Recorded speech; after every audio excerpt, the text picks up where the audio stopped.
Oi pessoal, tudo bem?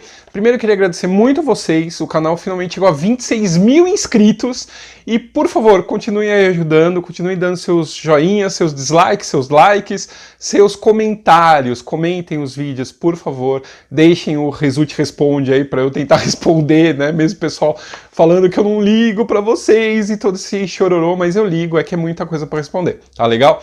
Então, o vídeo de hoje vai ser sobre uma personagem que completou 200 anos do seu nascimento, né? A semana passada, dia 4/4 desse ano, de 2019, comemora-se os 200 anos de nascimento da Princesa Maria da Glória, que foi rainha de Portugal. Sim, nós tivemos uma carioca rainha na Europa, né? A primeira filha do Dom Pedro e da Leopoldina, nasceu no Brasil, no Palácio de São Cristóvão, aquele que tristemente pegou fogo, né, virou Museu Nacional e pegou fogo o ano passado.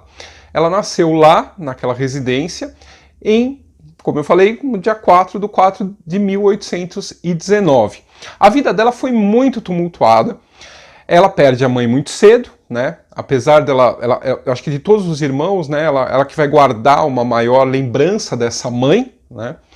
A mãe morre em 26, o pai morre em 34, aos 36 anos. Ela vai morrer mais jovem ainda que o pai.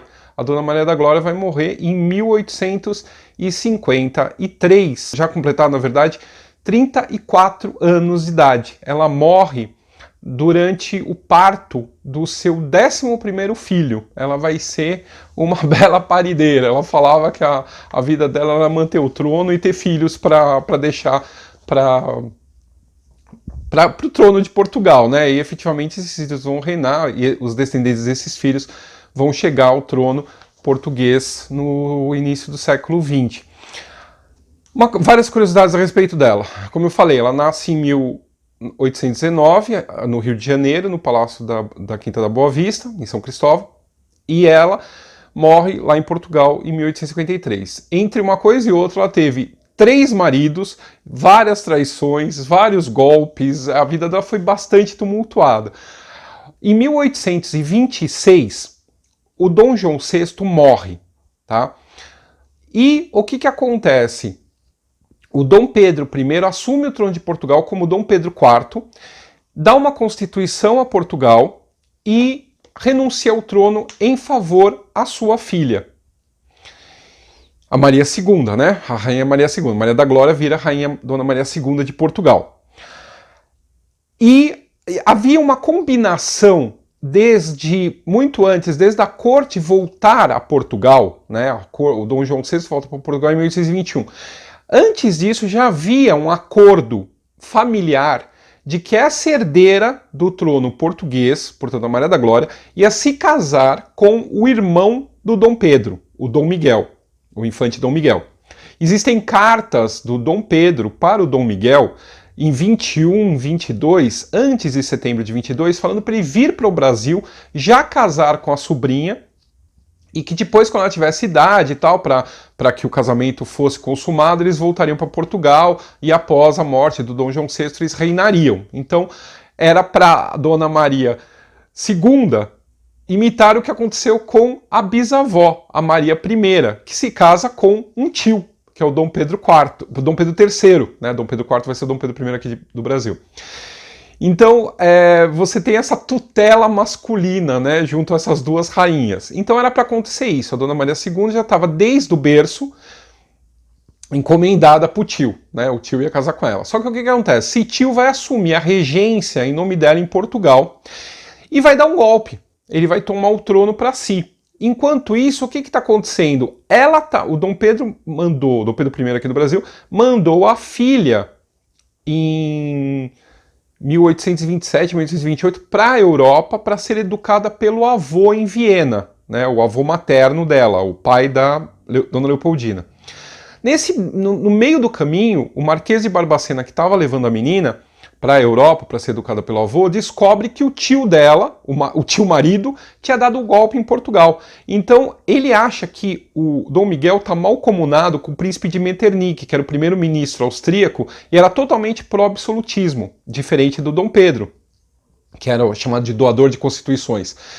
E aí o Marquês de Barbacena desvia, faz o navio desviar e vai para a Inglaterra com a menina. E lá da Inglaterra aguarda decisão do que fazer com a menina. E essa menina, depois o Dom Pedro manda ela voltar para o Brasil. E ela volta aonde? No mesmo barco que está trazendo a Imperatriz Amélia, a futura esposa, né, quer dizer, já era esposa, né, quando ela embarca, ela já casou na Europa, tecnicamente, por procuração, com o Dom Pedro aqui do Brasil. Então elas vêm no mesmo navio, e aí tem aquela coisa de, o Dom Pedro desmaiou quando viu a Amélia. Não, na verdade ele desmaiou quando viu a filha de volta para os braços dele, tá? Então isso é uma coisa meio mal contada. E aí vai ter duas cortes, então, no Brasil. Vai ter a corte da Rainha Maria II no exílio, que o Dom Pedro vai colocar na casa que era da Marquesa de Santos, lá no Rio de Janeiro, vai ser a sede da corte portuguesa no exílio, até que em 1831 ele abdica do trono brasileiro, pega a filha, pega a mulher, pega a irmã dele, que também estava aqui, a Condessa de Lolé, com o Conde de Lolé, e os vários portugueses, e parte para o exílio. Primeiro eles vão para a França, e da França ele prepara então a invasão a Portugal. Em 34, antes de ele morrer, ele consegue reentronizar a filha, né? Ele coloca a filha de volta ao trono de Portugal, derrota o irmão, e aí ela vai começar o reinado dela. Também ela vai ser emancipada, porque ela não tinha também, assim como Dom Pedro II no Brasil, o irmão dela, ela também não tinha direito a assumir o trono por causa da idade, mas o Dom Pedro consegue, por conta que ele está morrendo já, ele pede para as cortes reconhecerem que ela pode ser rainha sem precisar de um regente. Ele era o regente, ele como Duque de Bragança, ele vai ser o regente da filha lá em Portugal. E aí as cortes reconhecem, e aí o primeiro ato dela é dar para o pai a condecoração da Torre Espada, já com ele moribundo na cama, que essa condecoração estava com ele, a gente descobriu na exumação que foi feito, que estava ainda com ele.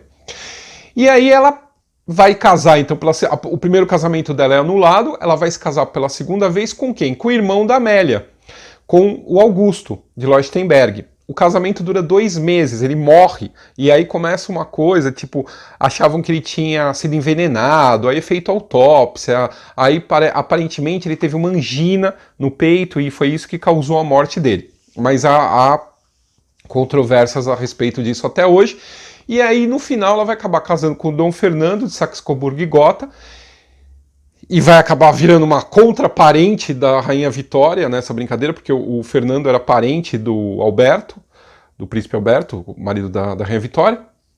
Todo mundo era parente de todo mundo naquela época.